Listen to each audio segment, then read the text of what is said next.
येन ऋतः प्रवर्तन्ते प्राणिनः स्वेषु कर्मसु तं वन्दे परमात्मानं स्वात्मानंद विग्रहम्। नमो नवघनश्याम कामकामित देहिने कमला काम सौदाम कर्ण कामुक गेहिने।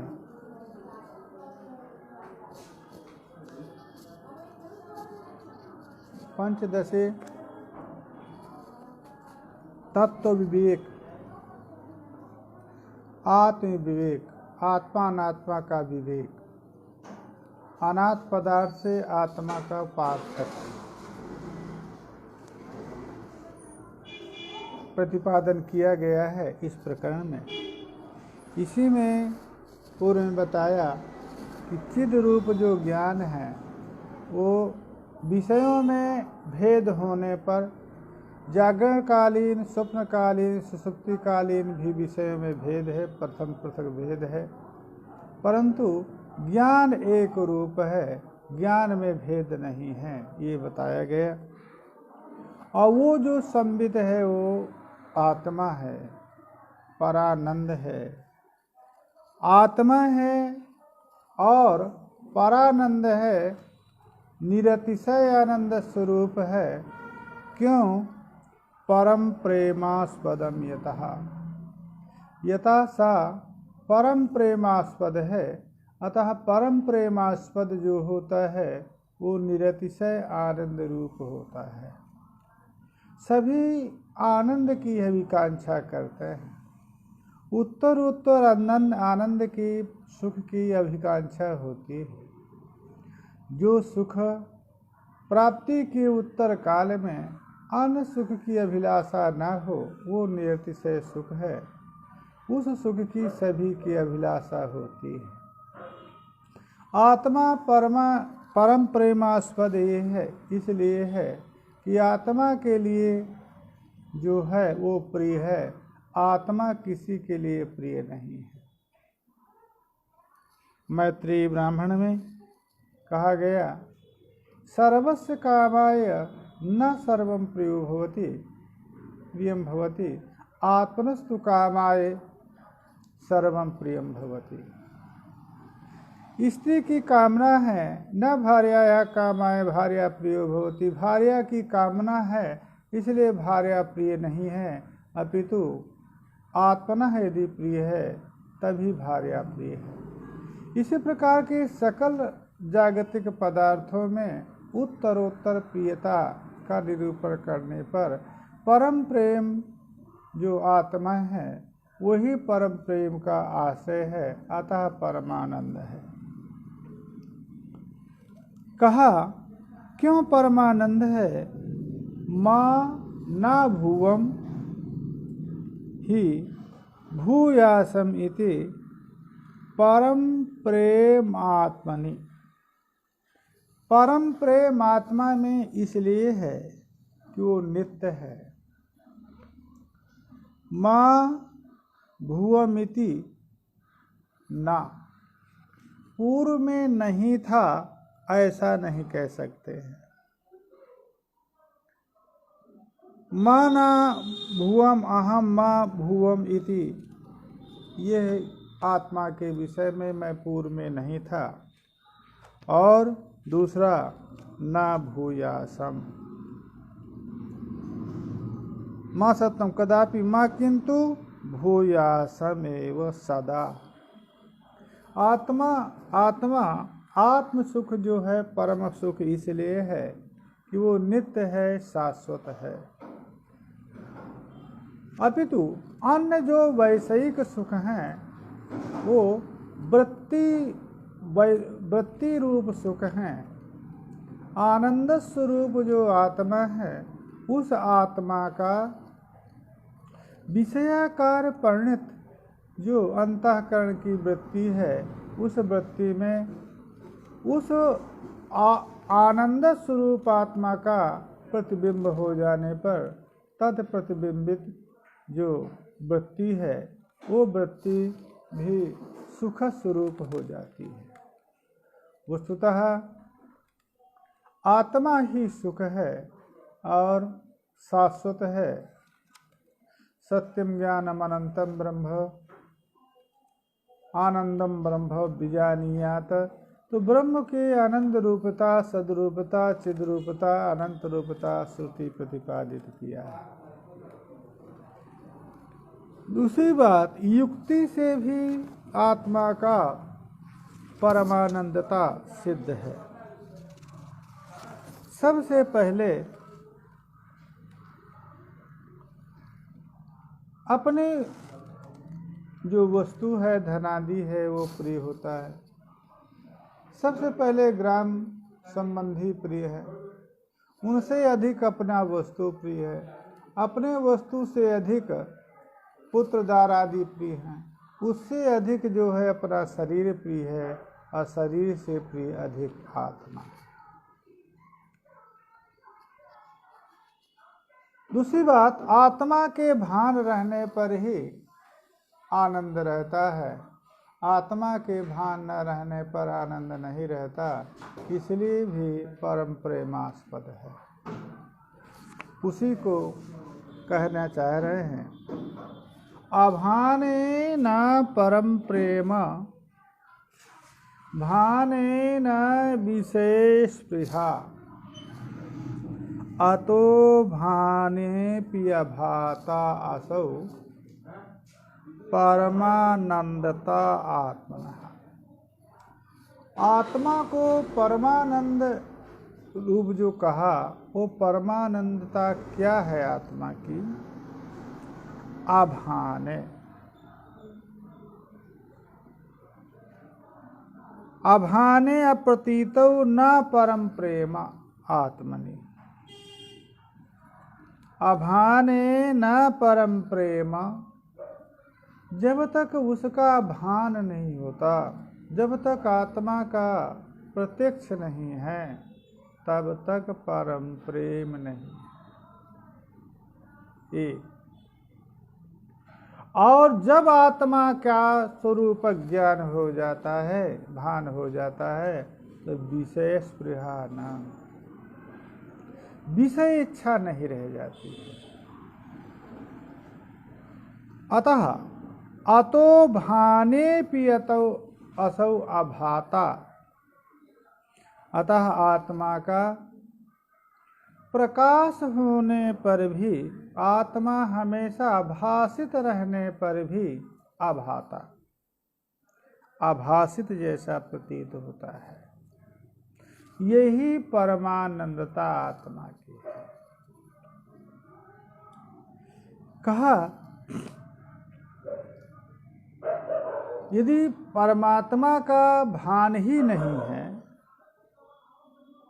तो परमात्मा का यदि भान नहीं है, परमात्मा का ज्ञान ही नहीं हो रहा है, सुख स्वरूप परमात्मा का प्रकाश ही नहीं हो रहा है, तो कैसे परमात्मा में परम प्रेम होगा? तो कहा, अभाने न परम प्रेम। यदि परमात्मा का भान ही नहीं है, तो परमात्मा का भान नहीं है, तो परमात्म विषय का जो परम प्रेम है वो कैसे होगा? दूसरी बात, यदि परमात्मा का भान ही हो गया, तो परमात्मा ज्ञान से विषय आदि की निवृत्ति आप मानते हैं, सिद्धांत में प्रतिपादित है। तो उस आत्मा के ज्ञान हो जाने के बाद विषय की इच्छा, भोग विषय इच्छा, लौकिक पारलौकिक जो भोग है, तद विषय की इच्छा नहीं रहती है। अतः ये भी नहीं कह सकते कि आत्मा का भान नहीं है, आत्मा का भान है। क्योंकि आत्मा में परम प्रेम है, तो बिना भान के परम प्रेम नहीं हो सकता। परंतु आत्मा का भान है, परंतु भान होने पर तो विषय स्पृहा नहीं होती। विषय स्पृहा क्यों है? कहा आत्मा का भान होने पर भी विविक्त भान नहीं। आत्मा नात्म विविक्त ज्ञान नहीं है, अतः भान आत्मा का है और आत्मा के भान के साथ साथ विषय का भी भान हो रहा है, आरोपित विषय का भी। तो प्रिय आत्मा है और उस प्रिय आत्मा में प्रतिभासित जो वैश्विक पदार्थ है वो भी प्रिय प्रतीत होते हैं। जब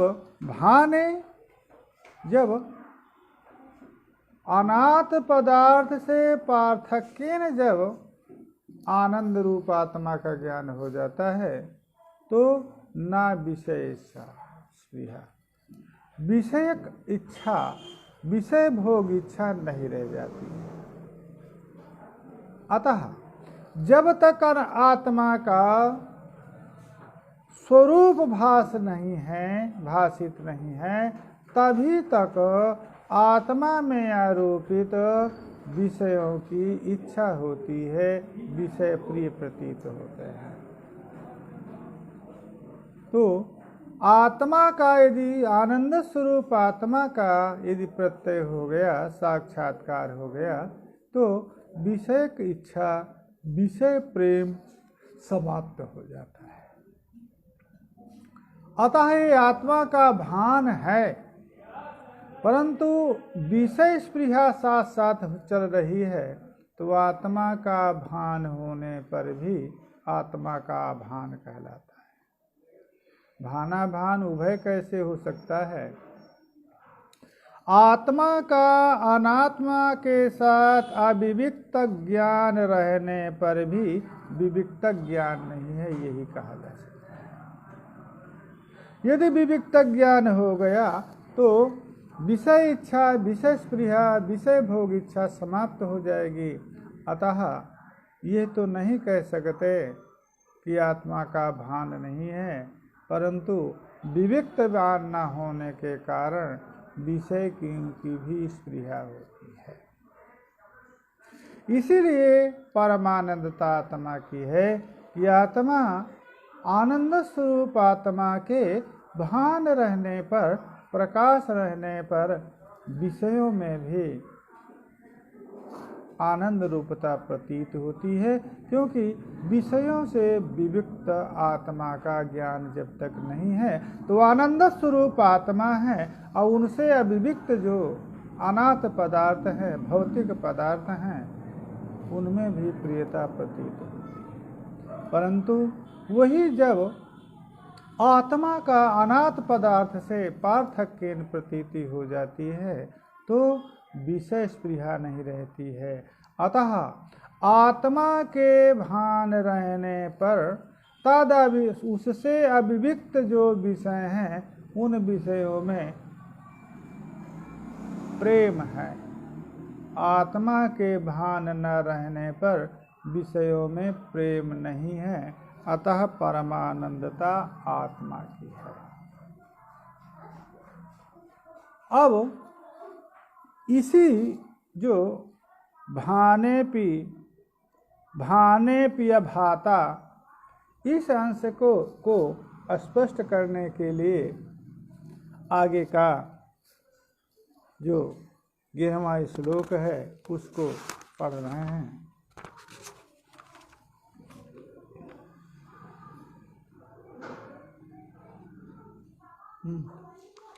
दो इस श्लोक बीच में छूट गए। हाँ, यद प्रेम आत्मार्थम अन्यत्र नैवम अन्यार्थम आत्मनि अतः तत्परमं तेन परमानंदतात्मनः। ये श्लोक था, दो श्लोक बीच में छूट गए थे। तो क्यों आत्मा परमानंद है उसके लिए बताया। हम श्लोक न कह करके तात्पर्य जो है कह दिए थे। तत् प्रेम आत्मार्थम अन्यत्र तत्प्रेम आत्मार्थम। नैवम आत्मनि अन्यार्थम अतः तत्परमं तेन परमानंदता आत्मना। क्योंकि अन्यत्र तत्प्रेम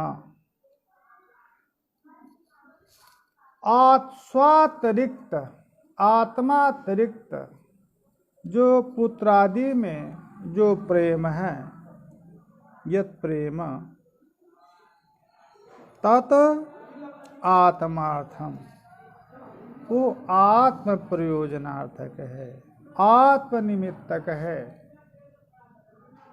आत्मा के लिए यदि प्रिय है पुत्र, तभी प्रिय है, केवल पुत्र होने के कारण प्रिय नहीं है। धन आदि आत्मा के लिए यदि प्रिय है तभी प्रिय है, केवल धन आदि होने के कारण प्रिय नहीं है। इसी प्रकार से जितने भी भोग पदार्थ हैं, वो भोग पदार्थ यदि आत्मा के हितकर हैं तभी वो प्रिय हैं, अन्यथा प्रिय नहीं है। शुगर आदि रोगों से ग्रस्त जो व्यक्ति है, उसके लिए जितने भी मधुर पदार्थ हैं प्रिय होते हुए भी प्रिय नहीं है। क्यों? वो आत्म प्रिय नहीं है, क्योंकि अपने जीवन की रक्षा चाहता है तो मधुर पदार्थों का सेवन उसको नहीं करना है। तो इसलिए जो अन्य मधुर पदार्थ आदि में जो प्रियता है वो आत्मा के प्रियता के लिए प्रिय है। यदि आत्मा को वो प्रिय है तभी वो प्रिय है। परंतु आत्मा जो प्रिय है, जो अपना स्वरूप स्वत्व, वो जो प्रिय है वो अन्य के लिए नहीं है कि अन्न को प्रिय हो तभी आत्मा प्रिय हो, ऐसी बात नहीं। तो आत्मा की जो प्रियता है वो अन्य हेतुक नहीं है, अन्य उद्देश्यक नहीं है, और अन्य की जो प्रियता है वो आत्म उद्देश्यक है, आत्मनिमित्तक है, आत्म प्रयोजनक है। अतः तत्परमम, इसलिए आत्मा परम प्रेम है। अन्य जितने भी पुत्र कलत्रादि बंधु बांधव हैं, वो बंधु बांधव में जो प्रियता है वो प्रियता कब है? जब अपने को प्रिय हैं तभी उनमें प्रियता है। यदि आत्म प्रिय नहीं है, अपने को प्रिय नहीं है, तो उनकी प्रियता नहीं है। इसी प्रकार से अन्य भौतिक पदार्थों का भी दृष्टांत समझना चाहिए।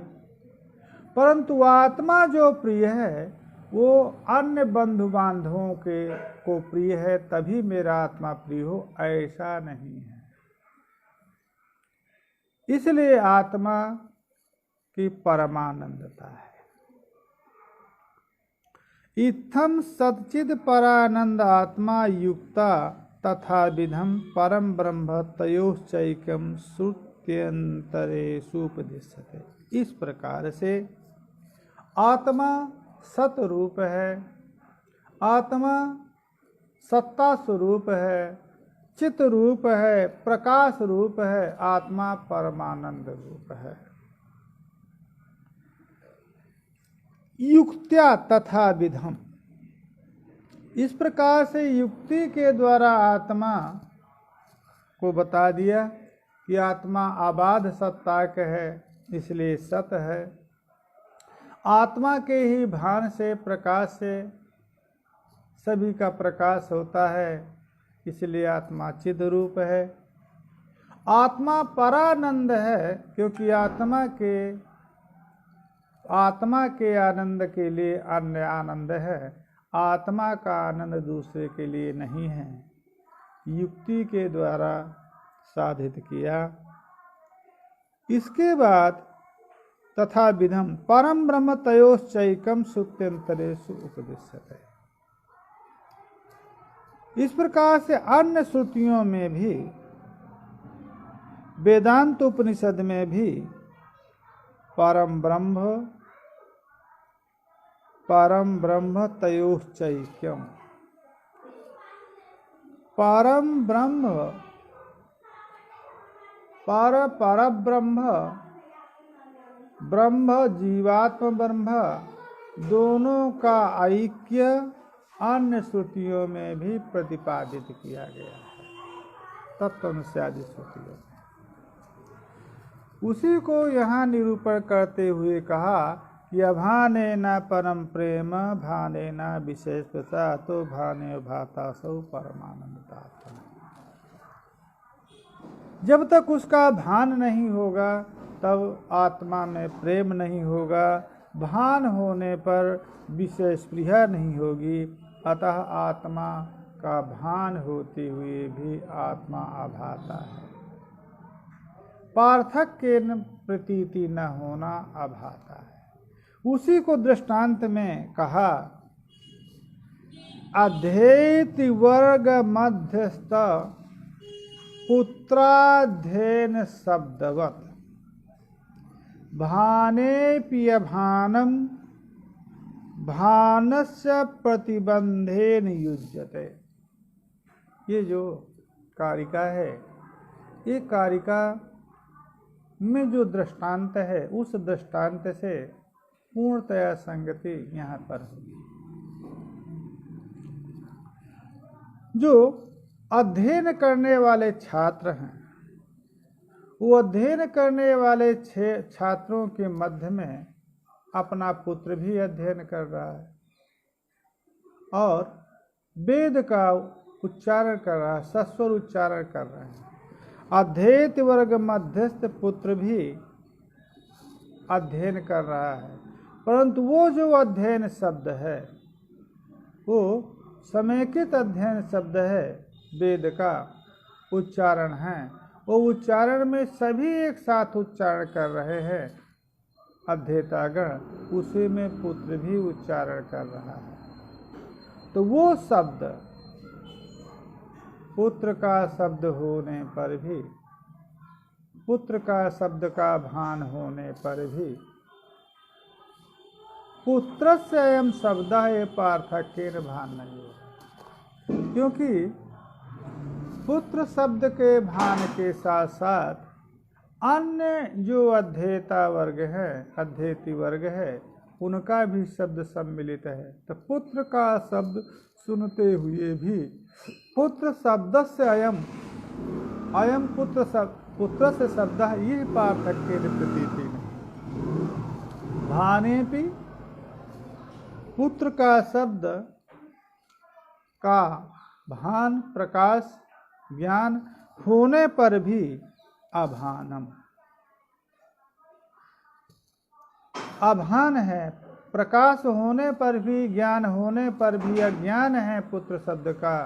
क्यों? भानस्य प्रतिबंधेन। पुत्र के साथ जो अध्येता गण है, उन अध्येता गण, अध्येता बटुक हैं, उनका जो शब्द है उस शब्द से प्रतिबंधित होने के कारण पार्थक्येन भान नहीं है। उसी प्रकार से यहाँ पर भी लेना होगा। आत्मा के प्रकाश के बिना अन्य वस्तु का प्रकाश हो ही नहीं सकता है, क्योंकि आत्मा ही स्वयं स्वप्रकाश रूप है। आत्मा के प्रकाश से ही सभी वस्तुओं का प्रकाश होता है, परंतु वो आत्मा परमानंद स्वरूप है। उस परमानंद स्वरूप आत्मा का भान होता हुआ भी प्रकाश है उसका, परंतु उसी के साथ अनाथ पदार्थ का भी प्रकाश है। तो पार्थक्येन आत्मा का ज्ञान नहीं होता है, क्योंकि आत्मा के ज्ञान के साथ साथ अनाथ पदार्थों का भी ज्ञान हो रहा है। तो आत्मा का ज्ञान होने पर भी अज्ञाता, अभानता, अभाता। क्यों अभात आत्मा हो गया? क्योंकि आत्मा भान के साथ, आत्म प्रकाश के साथ उसमें आरोपित उसी से प्रकाशित पदार्थों का भी भान होता है।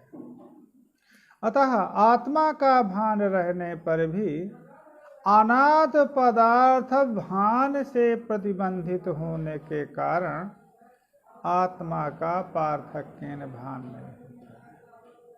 और जब आत्मा का पार्थक्येन अद्वय रूपेण जब आत्मा का भान होता है, ज्ञान होता है, तो विषय स्पृहा नहीं रह जाती। आत्मा ही आनंद स्वरूप है। अन्य आनंद स्वरूप न हो करके आनंद प्रतिबिंब भूत हैं। आनंदों का प्रतिबिंबन अन्य में है। वास्तविक आनंद आत्मा है। जब यह ज्ञान हो जाता है तो विषय आनंद की इच्छा नहीं रह जाती है। अतः प्रतिबंधेन आत्मा का जो भान है, आत्मा का जो प्रकाश है, वो ज्ञान है, वो प्रतिबंधित है अनाथ पदार्थ के ज्ञान से। जिस प्रकार से पुत्र शब्द अध्ययन, समेकित अध्ययन में पुत्र का शब्द श्रुत होने पर भी पुत्र सहपाठी गणों के शब्द के द्वारा जिस प्रकार से प्रतिबंधित होते हुए प्रतीत होता है, पार्थक्येन प्रतीत नहीं होता है। पुत्र शब्द श्रुत होने पर भी पार्थक्येन प्रतीत नहीं होता है। उसी प्रकार से यहाँ पर भी आत्मा का भान, आत्मा का प्रकाश रहने पर भी अनाथ पदार्थ प्रकाश समेकित होने के कारण पार्थक्येन भान नहीं होता है। वही जो अनाथ पदार्थ का प्रकाश है, भान है, वो आत्मज्ञान का, आत्मभान का प्रतिबंधक है। प्रतिबंधो अस्ति भातीति व्यवहार अर्ह वस्तुनि तन्निरस्य विरुद्धस्य तस्य उत्पादनम् उच्यते। कहा प्रतिबंधः, प्रतिबंध किसमें है? कहा व्यवहार अर्ह वस्तु वही प्रतिबंध है। अस्ति भातीति ये जो व्यवहार है, अस्ति घटः भाति घटः, यह जो अस्ति भाति व्यवहार अर्ह वस्तु है, उसी वस्तु में प्रतिबंध है। अतः व्यवहार वस्तु का निराश होने पर विरुद्धस्य तन्निरस्य, जो विरुद्ध है, प्रतिबंध रूप है, उस प्रतिबंध रूप अनाथ पदार्थ का निराश हो जाने पर तस उत्पादनम उच्यते, उस आत्मा की उत्पत्ति, आत्मा का प्रतिपादन किया जा सकता है। अतः सबसे पूर्व में आत्म स्वरूप, आनंद स्वरूप आत्मा प्राप्ति के लिए, मोक्ष प्राप्ति के लिए या आत्मज्ञान के लिए आत्मा में, आत्मा के स्वरूप ज्ञान में जो प्रतिबंधक हैं, व्यवहार अर्ह वस्तु, उन व्यवहार वस्तु जो विरुद्ध व्यवहार वस्तु हैं, उनका निराश करना होगा, उनसे निवृत्ति करना होगा। यही आत्मा और अनात्मा का विवेक है। तो वो आत्मनात्म विवेक करने पर उसको का जब निराश हो जाएगा, विरुद्ध वस्तु का जो प्रतिबंधक है, आत्मज्ञान के प्रतिबंधक है, आत्मस्वरूप निश्चय के प्रतिबंधक, उनका जब आप निराश करेंगे, नेह नानास्ति किंचन इत्यादि सूत्र के द्वारा, इह नाना नास्ति, आत्मा में प्रतीयमान पदार्थ नहीं है। नेति नेति के द्वारा जब निषेध करेंगे, सबसे पहले उनके स्वरूप को जानेंगे जो प्रतिबंधक है, जो अस्थि भांति व्यवहार के अर्ह हैं, उनके स्वरूप को पहले जानना होगा। उनके स्वरूप को जानेंगे तो वो त्रिकाला बाध्य नहीं, क्योंकि दृष्टांत के रूप में जहाँ सुक्ति रजत का लिया जाता है वो भी प्रतीत होते हैं, परंतु प्रतीत होते हुए भी वो उत्तर काल में बाधित हो जाते हैं। उसी प्रकार से व्यवहारिक पदार्थ भी उत्तर काल में बाधित हो जाता है, इसलिए तात्विक नहीं है। तात्विक नहीं है, मिथ्याभूत है। जहाँ भर प्रतीत होता है वहीं पर श्रुति निषेध करती है। प्रतिपन्नोपाधो त्रिकालिक निषेध प्रतियोगी है, अथवा ज्ञान बाध्यत्व मिथ्यात्व है, ज्ञान निवर्तित्व मिथ्यात्व है, अतः ये मिथ्याभूत है। तो इन प्रपंच जो अस्थि भांति व्यवहार वह वस्तु है, उस वस्तु में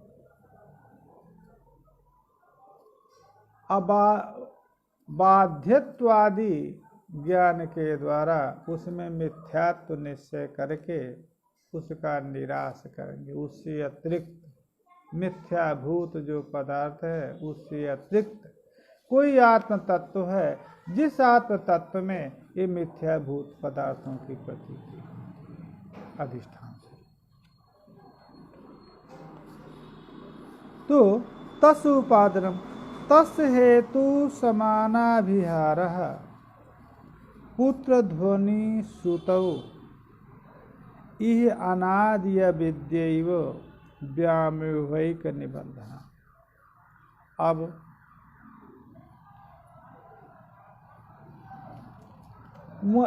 क्या कारण है जिसके कारण आत्मा का भान होते हुए भी अभान जैसा प्रतीत होता है? आत्मा स्वयं से प्रकाश होने पर भी आत्मा का प्रकाश नहीं होता है, आत्मा का ज्ञान नहीं होता है, आत्मा का निश्चय नहीं होता है। क्या हेतु?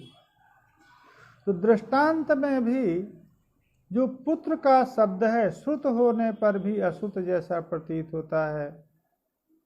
वहाँ के पहले दृष्टांत में हेतु बता रहे हैं कि वहाँ पर हेतु क्या है कि सकल बटुक समुदाय में यदि पुत्र भी वेद का उच्चारण कर रहा है तो उसका शब्द सुना जा रहा है, परंतु यह मेरे पुत्र का शब्द है, यह ज्ञान नहीं होता है।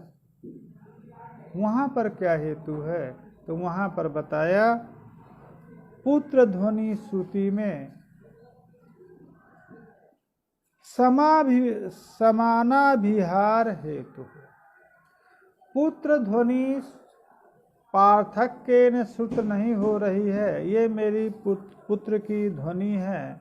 उस ध्वनि श्रवण में प्रतिबंधक क्या है? तो समानाभिहार।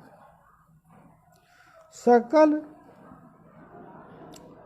समानाभिहार माने बहुत से बटुकों का एक साथ जो पठन है, वही पठन जो है वहाँ प्रतिबंधक है। तो अन्न को यदि रोक दें कि मेरे पुत्र के अतिरिक्त कोई नहीं पाठ करे, कोई उच्चारण नहीं करे, तो पुत्र की ध्वनि स्पष्ट हो जाएगी पाठक। तो समानाभिहार वहाँ पर प्रतिबंधक होने के कारण श्रुत भी पुत्र की ध्वनि अश्रुत जैसी प्रतीत होती है। यहाँ पर जब आत्मा स्वयं स्वप्रकाश भूत है, चिद रूप है, हमेशा उसका भान है, तो क्यों नहीं प्रतीत होता है? तो कहा यहाँ पर अनादिय विद्या ही व्यामोहिक निबंधना। निबंधनम।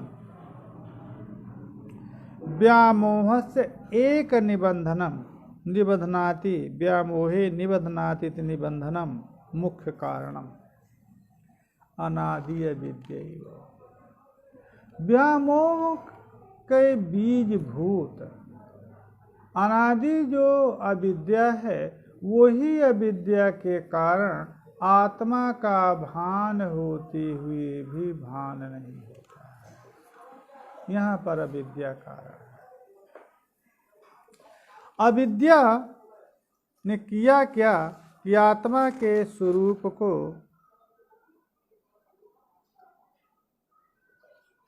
आत्मा के अविद्या के दो परिणामात्मक दो सामर्थ्य हैं, दो परिणाम रूप सामर्थ्य। उसके प्रथम है आवरण और विच्छेद। तो स्वयं से प्रकाश भूत जो आत्मा है, उस आत्मा को अविद्या उसी में आरोपित, आत्मा में आरोपित अविद्या आत्मा के स्वरूप को चित्त आनंद सत चित्त आनंद स्वरूप को आवृत कर लिया। तब आवृत जब अविद्या के द्वारा जब आवृत हो गया और वही दूसरा जो उसकी शक्ति है विक्षेप शक्ति, उस विक्षेप शक्ति के द्वारा उसी आत्मा में अनाथ पदार्थ देह इंद्रियादि से लेकर के सकल भौतिक पदार्थों को उसी में उसी आत्मा में जिस आत्मा को आवरण किया है उसी में उसका विक्षेप कर दिया, विक्षेपन हो गया। तो उसी अविद्या का विक्षेप परिणाम अनात्म रूप में हो गया। अतः दो सामर्थ्य, एक सामर्थ्य से अविद्या ने आत्मा के स्वरूप को आवृत किया, दूसरा अविद्या का जो सामर्थ्य है उसी सामर्थ्य से उसी आत्मा में अनाथ पदार्थ जितना भी देह इंद्रियादि से लेकर के जितना भोग साधन आदि का निर्माण हो गया। अतः यही अविद्या जो है एक अनादि ओह निबंधन अविद्या है। तो जब तक अविद्या की जिस प्रकार से समानाभिहार, जब तक पुत्र ध्वनि का प्रतिबंधक समानाभिहार है, जब तक समानाभिहार रहेगा तब तक पुत्र की ध्वनि पार्थक्य प्रतीत नहीं होगी। प्रतिबंधक जब तक है तब तक पुत्र ध्वनि प्रतिबद्ध रहेगी। जब समानाभिहार को हटा दिया जाए कि अन्य कोई बटुक वेद ध्वनि नहीं करेंगे, इस समय पर केवल मेरा पुत्र ध्वनि करेगा, तब पुत्र की ध्वनि कैसी है, उदात्त अनुदात्त आदि स्वरों का कैसा उसको परिज्ञान है, कैसे वो उच्चारण वेद का करता है, साधु उच्चारण करता है कि असाधु उच्चारण करता है, स्पष्टतया प्रतीत। उसी प्रकार से जब तक अविद्या है तो अविद्या ने आत्मा के स्वरूप को आवृत कर रखा है और उसी आत्मा में अनाथ पदार्थों को आरोपित किया, उत्पाद अनाथ पदार्थ में परिणित हो गया उसका विक्षेप, वो विक्षेप भी उसी में हो गया। अतः आत्मा के स्वरूप का परिज्ञान नहीं होता। और उसी अविद्या की जब निवृत्ति हो जाए, अविद्या जो प्रतिबंधक रूप विद्या है वो निवृत्त हो जाए तो आत्म साक्षात्कार। क्योंकि जब तक अधिष्ठान का साक्षात्कार नहीं होता तब तक भ्रम की निवृत्ति नहीं होती। सुक्ति में रजत की प्रतीति कब तक होती है जब तक रजत विषय का ज्ञान रहता है। रजत विषय का ज्ञान की निवृत्ति सुक्ति विषय का ज्ञान की, क्योंकि सुक्ति विषय का जो अज्ञान है वही अज्ञान रजत के रूप में परिणित है। और जब सुक्ति विषय का ज्ञान होगा, सुक्ति का साक्षात्कार हो जाएगा, तो सुक्ति विषय का ज्ञान की निवृत्ति हो जाएगी। जब सुक्ति विषय का ज्ञान की निवृत्ति हो गई तो भ्रम और रजत सकल की निवृत्ति हो जाती है। अतः अविद्या यदि भ्रम का बंध का कारण है तो अविद्या निवृत्ति ही मोक्ष का कारण है। चिदानंद मय ब्रह्म प्रतिबिंब समन्विता तमो रजः सत्वगुणः प्रकृति दुविधा चसा। अब बता रहे हैं कि वो अविद्या का क्या स्वरूप है। कहा वो अविद्या चिदानंदमय जो ब्रह्म है, उस ब्रह्म प्रतिबिंब समन्विता। यदि चिदानंद ब्रह्म तस्य प्रतिबिंबेन प्रतीक्षायाम समन्विता। जो चित रूप प्रकाश रूप आनंद रूप जो ब्रह्म है, उस ब्रह्म के प्रतिबिंब की उपाधि रूप है। जिस प्रकार से दर्पणादि जल या दर्पणादि मुख बिंब के प्रतिबिंब के अभिव्यंजक हैं, मुख प्रतिबिंब के अभिव्यंजक हैं, अतः प्रतिबिंब से युक्त हैं। क्योंकि प्रतिबिंब स्वाभिव्यंजक में ही प्रतिबिंब स्थित रहता है। जो बिंब समन्वित वस्तु, जो प्रकाशक जो वस्तु है, उस प्रकाशक वस्तु में बिंब का जो प्रतिबिंबन होता है, मुखादि का प्रतिबिंबन होता है, वो जो प्रतिबिंब है वो उसी दर्पणादि में प्रतीत होता है। इसलिए उसको उपाधि कह देते हैं। उपाधीयते अस्मिन् उपाधि। अभिव्यंजक माने प्रतिबिंब अभिव्यंजक ही प्रतिबिंब का आश्रय होता है, अब प्रतिबिंब समन्वित होता है। यहाँ पर जो आत्मा चिद रूप आनंद स्वरूप जो आत्मा है, उस आत्मा का प्रतिबिंब अविद्या में पड़ता है। अतः वो अविद्या आत्म प्रतिबिंब से युक्त होती है। जिस प्रकार से दर्पण आदि मुख प्रतिबिंब युक्त हैं, क्योंकि मुख के प्रतिबिंब के अभिव्यंजक हैं। मुख प्रतिबिंब अभिव्यंजित जहाँ पर होता है वही उसका आश्रय होता है, वही उससे युक्त होता है। उसी प्रकार से चित आनंदमय जो ब्रह्म है, उसका प्रतिबिंबन अविद्या में होता है। अतः अविद्या ब्रह्म प्रतिबिंब समन्वित है। दूसरा, ताम रज और सत्व गुण है और इसी के प्रकृति कहा जाता है। मायांतु प्रकृतिम विद्यात मायिनम ही महेश्वरम। इस उपनिषद श्रुति में इसको प्रकृति भी कहा गया है और प्रकृति त्रिगुणात्मक है, अतः ये भी त्रिगुणात्मक। यदि इसको त्रिगुणात्मक नहीं मानेंगे तो जो जागतिक पदार्थ है वो जागतिक पदार्थ भी त्रिगुणात्मक नहीं होगा, क्योंकि आत्मा अधिष्ठान भूत जो आत्मा है वो निर्गुण है तो उसमें आरोपित होने पर भी सगुणता उसमें नहीं आ सकती है। अधिष्ठान का धर्म भले ही आरोपित में प्रतीत हो, परंतु सत्व रज और तम ये आत्मा के जब गुण ही नहीं हैं तो आरोपित पदार्थों में कैसे प्रतीत होंगे। अतः त्रिगुणात्मक प्रकृति मानना है।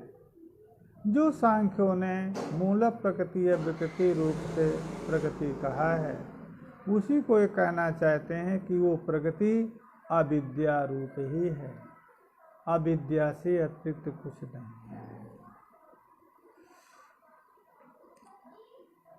दुविधा, वो प्रकृति के दो स्वरूप हैं। ये अविद्या जो प्रतिबिंबक समन्वित है, आत्मा का प्रतिबिंबन जिसमें होता है वो अविद्या सत्व रज गुणा रूप अविद्या है, गुणात्मिका अविद्या है। वो अविद्या के दो स्वरूप हैं, प्रकृति के दो स्वरूप हैं।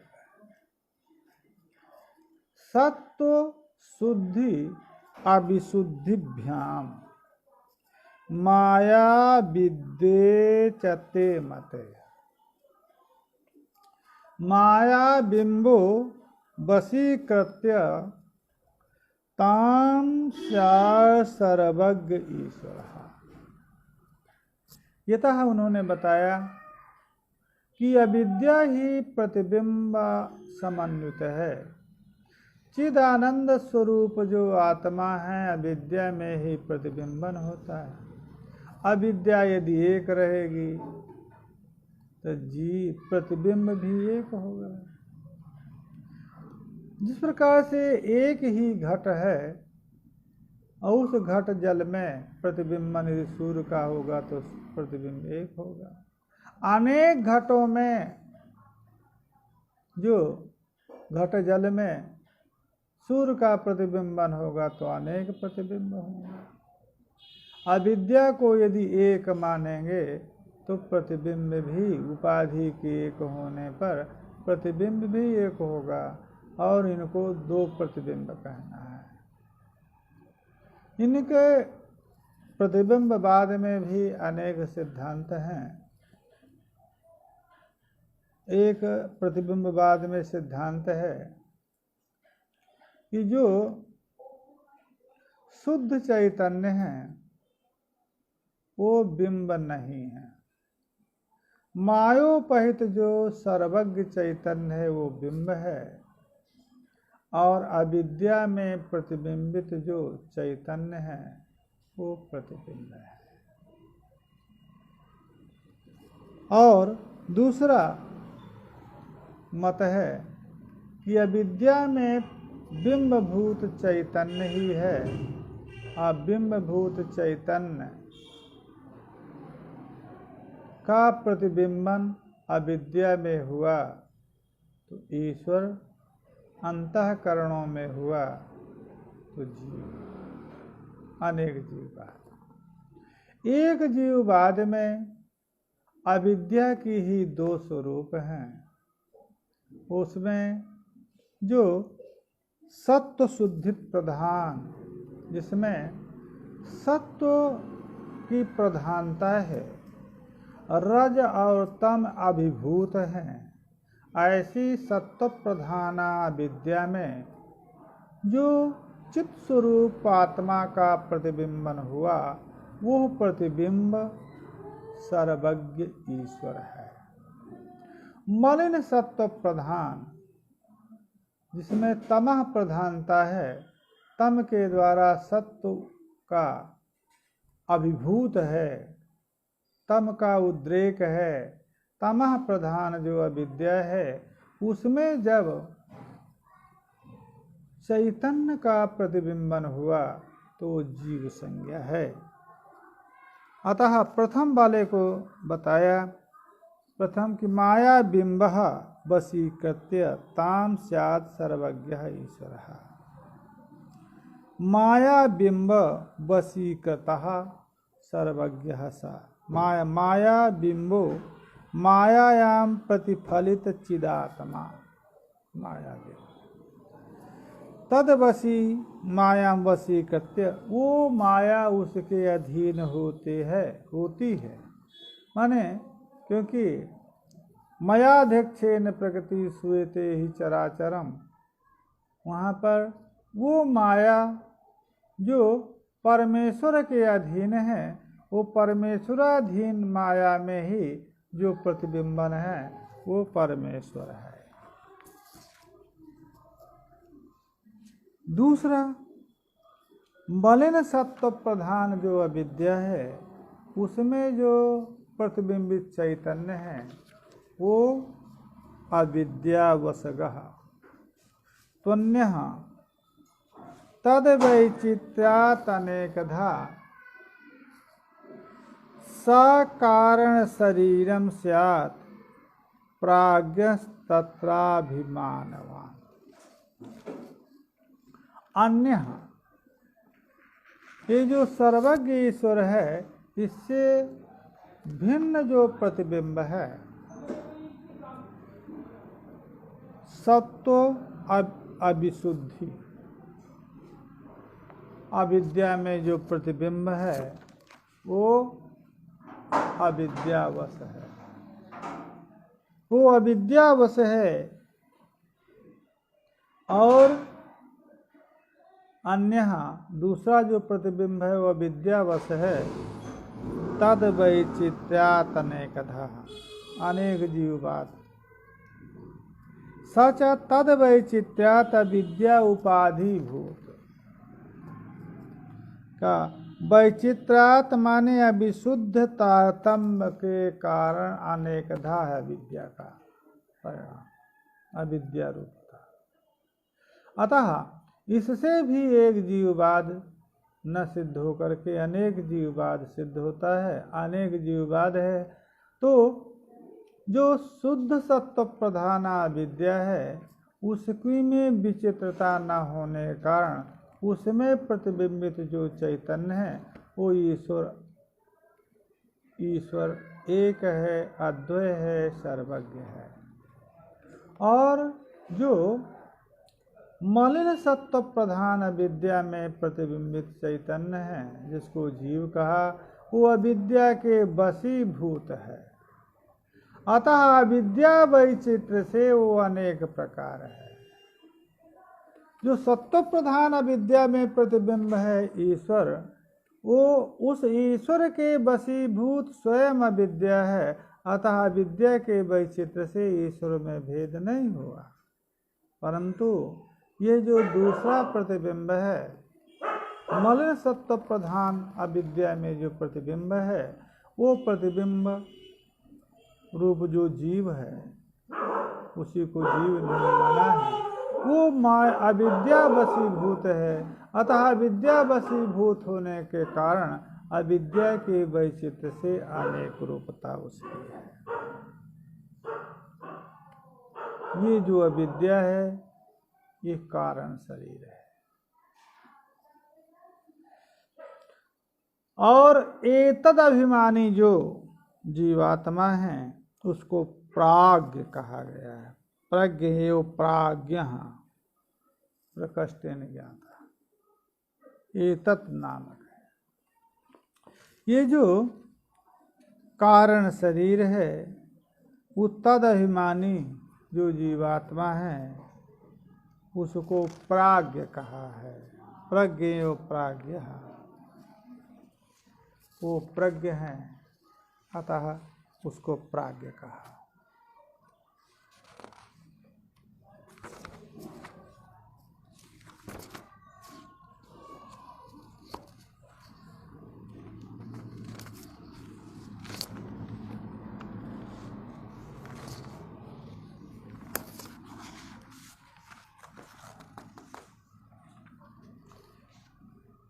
तमः प्रधान प्रकृते है तद भोगाय ईश्वरज्ञा वियद पवन तेजो अम्बुभुवो भूतानि जग्मे।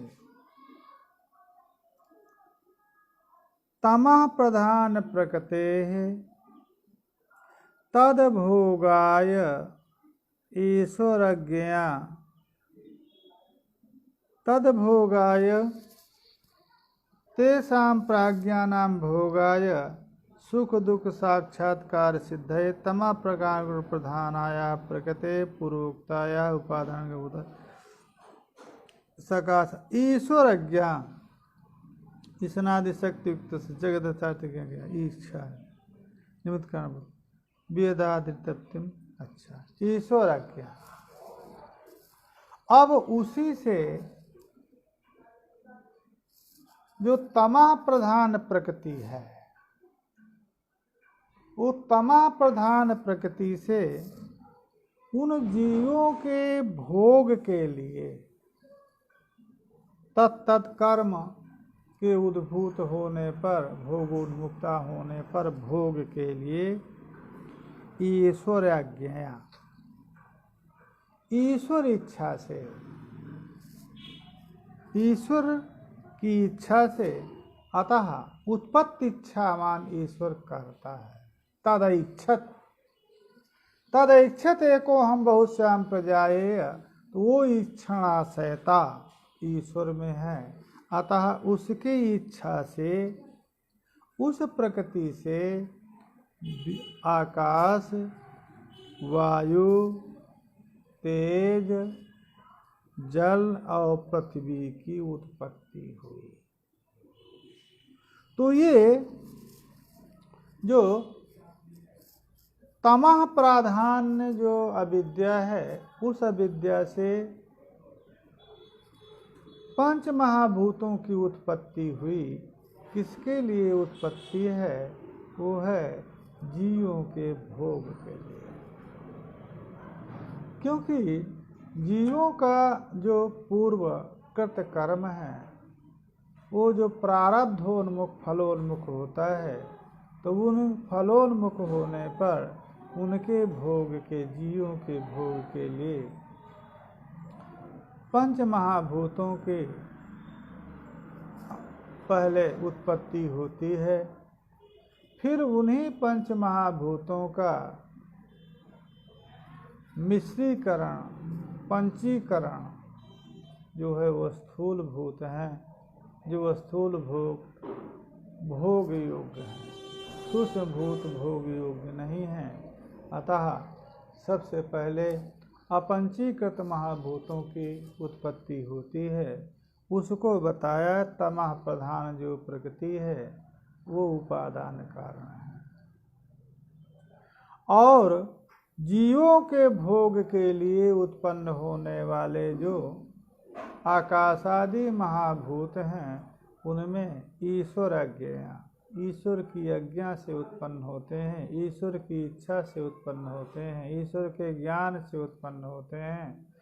तदैक्षते को हम बहुश्याम प्रजाएय, अतः ईश्वर का कर्तृत्व है और अविद्या की, तमः प्रधान अविद्या की उपादानता है। और इस प्रकार से पंच महाभूतों की उत्पत्ति हुई। अब उन्हीं पंच महाभूतों से भौतिक पदार्थों की उत्पत्ति किस क्रम से है, ये आगे चल करके बताएंगे। हरि ओम, हरि ओम।